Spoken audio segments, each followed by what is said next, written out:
జర్నలిస్టులందరూ కోటీశ్వరులని చెప్పేందుకు తాను గర్విస్తున్నట్లు మంత్రి పొంగులేటి శ్రీనివాసరెడ్డి అన్నారు.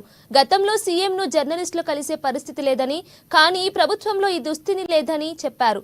జర్నలిస్టులను తమ ప్రభుత్వం గౌరవిస్తుంది కాబట్టే ఎలాంటి వార్తలు రాసినా ఎవరిపై ఎలాంటి చర్యలకు పాల్పడటం లేదని మంత్రి వివరించారు. మీ అందరి పక్షాన కూడా గౌరవ ముఖ్యమంత్రి గారికి అభినందనలు కృతజ్ఞతలు కూడా తెలియజేస్తున్నాను. ఈనాడు మీ అందరినీ వెనక చెప్పేది లక్షాధికారులను చేస్తున్నామని. లక్షాధికారులని కాదు, ఈనాడు దీంట్లో సుమారు 1105 మంది సభ్యులు, పెద్ద కోటీశ్వరులు మీరంతా. నాటు లక్షాధికారులు కాదు, మీరంతా ఈనాడు కోటీశ్వరులు. కోటీశ్వరులని చెప్పడానికి మీ మంత్రిగా నాకు చాలా ఆనందంగా ఉంది, చాలా చాలా సంతోషంగా కూడా ఉంది. గతంలో గత ప్రభుత్వంలో ఇది కంపారిజన్ కాదు.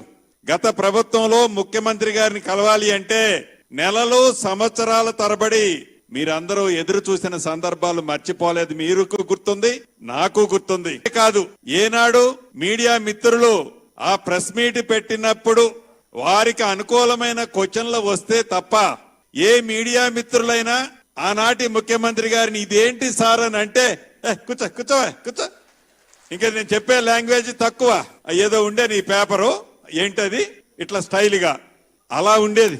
కానీ ఈ ప్రభుత్వం వచ్చిన తర్వాత, పేదోడు ప్రభుత్వం, ఇందిరమ్మ ప్రభుత్వం, గౌరవ ముఖ్యమంత్రి రేవంత్ రెడ్డి గారి నాయకత్వంలోని మనందర ప్రభుత్వం వచ్చిన తర్వాత స్వేచ్ఛగా ఈనాడు గౌరవ ముఖ్యమంత్రి గారి మీద గాని, మీ మంత్రిగా నా మీద గాని, ఇంకా మా సహచర మంత్రులు ఎమ్మెల్యేల మీద కొంతమంది వ్యతిరేకమైన వార్తలు రాసినా అవి నిజాలు కాకపోయినా అధికారాన్ని ఉపయోగించి ఆ తమ్ముళ్ళని, ఆ కుటుంబ సభ్యులని ఈ ప్రభుత్వం గాని, వ్యక్తిగతంగా నేను గాని, ముఖ్యమంత్రి గాని, మా కేబినెట్ మంత్రులు గాని, మా శాసనసభ్యులు గాని ఎక్కడా ఇబ్బంది